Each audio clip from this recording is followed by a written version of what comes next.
Goeiedag! Good day, fellow South Africans and citizens of the world. Now, I put out a video a couple of days ago about how Steve Hofmeyr has been ostracized by some of his own people and why I am a big fan of his, because he just does fight despite all the challenge he has been put through. Now, let me put this question to you. There are something like 2 or 3 million South African expats around the world today, in places like Australia, Canada, New Zealand, the UK, Europe, the United States, Canada, Panama, all over the place. There are millions of expat South Africans. And you guys have escaped.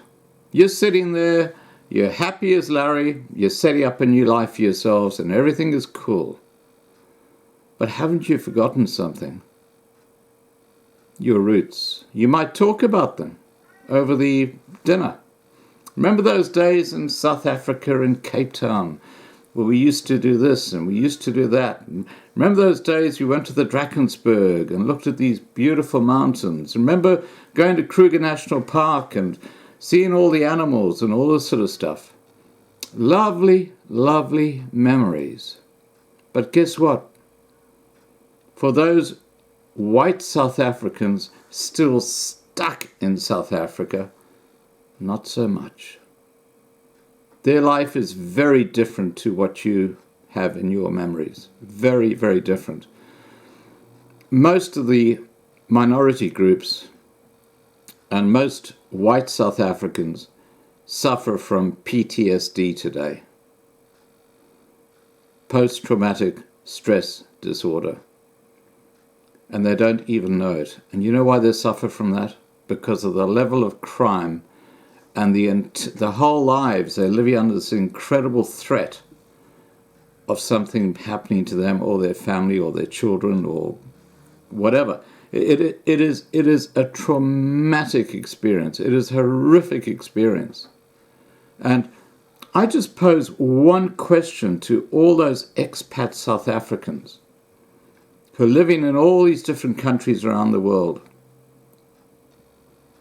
What happens when you become the minority again? Who's going to come and have your back? Because apparently very few of you have the back of the people in the country that you originated from. It's time you guys woke up. It's time you guys got on the phone to your local member of parliament, to the UN, to whoever you know who can actually have a sphere of influence, to alert the world to what the hell is going on. Because guess what? The fake media are not going to do it. You know, they are completely fake. They're following a liberal agenda. They want to destroy civilization as we know it. And they're way down the track to doing that. And you know who's going to be one of the casualties when they do that? You. Your kids and your grandkids. Think about it. So this is an appeal to all those people who watch my channel, who are expat South Africans. Think of your own children and grandchildren, because you can see in your country what's going on. Whether you live in Canada, whether you live in the US, whether you live in the UK, whether you live in Australia, you can see there's this huge number of people who do not assimilate with the culture that we are. And that's not a racist thing to say, it's just a fact. And, you know, I'm wanting you to put yourself 50 years from now. Let's look at the year 2069. I know I won't be here, but your kids and your grandkids are going to be here. And if we don't take a stand right now for South Africa and the minority groups in South Africa, guess what? No one is going to take a stand for your grandkids and your kids. Think about it. Okay, please remember to subscribe to be kept informed. Ring the bell for the updates. Here comes Steve Hofmeyr with his comments on this whole issue. and have a great day. This is our Black Monday in South Africa. I'm Steve Hofmeyr, and this is an SOS to the world. On behalf of all South African agricultural farmers, every Monday is a black one for them. It is impossible to feed a nation while constantly made to watch your back.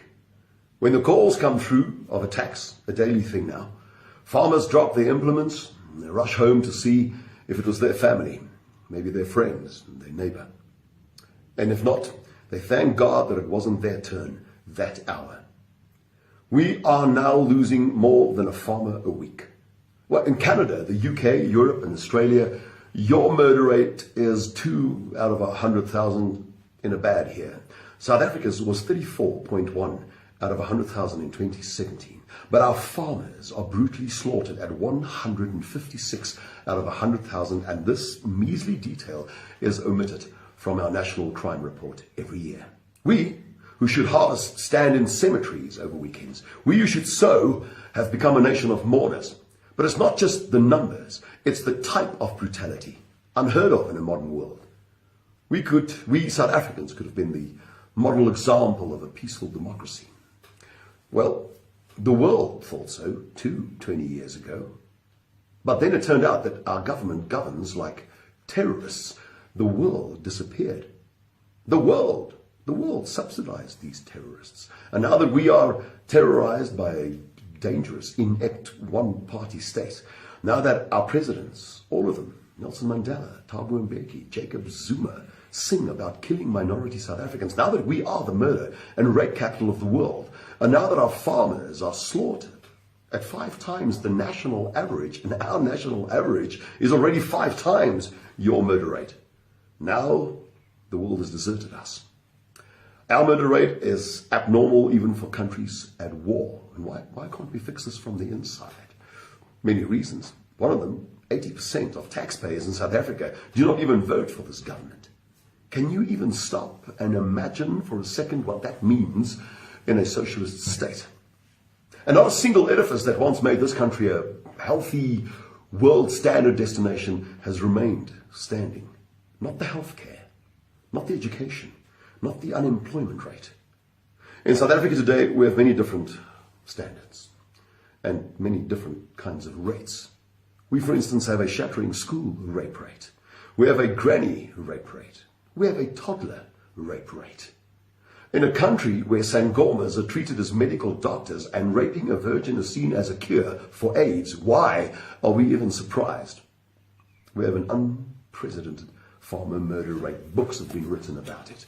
I appeal now to our 800,000 expats who are now successful citizens in other countries with access to mayors and ministers and senators to relay this cry for help and to not forget us in what could have been the most beautiful country in the world, South Africa. We appeal for intervention for all victims, but especially for our South African women and children, black and white. And then for the single most dangerous job in the world, that of the South African commercial farmer. I would not ask for help if I thought the farm murder rate was decreasing. It is not. It is at an all-time high. It is more brutal than ever, and there seems to be no will from the state to do more than pay lip service to pacify the world.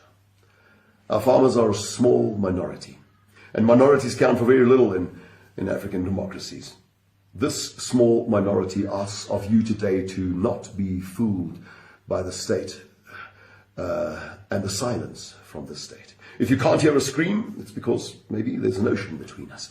But a farmer, his wife, his son, his daughter will scream tonight as they defend each other to the end. This, for us, is a reality, and we hope it can become real for you too in a matter of time.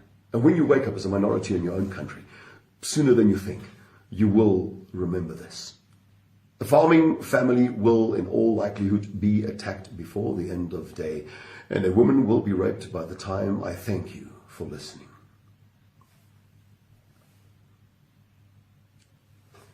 I thank you for listening.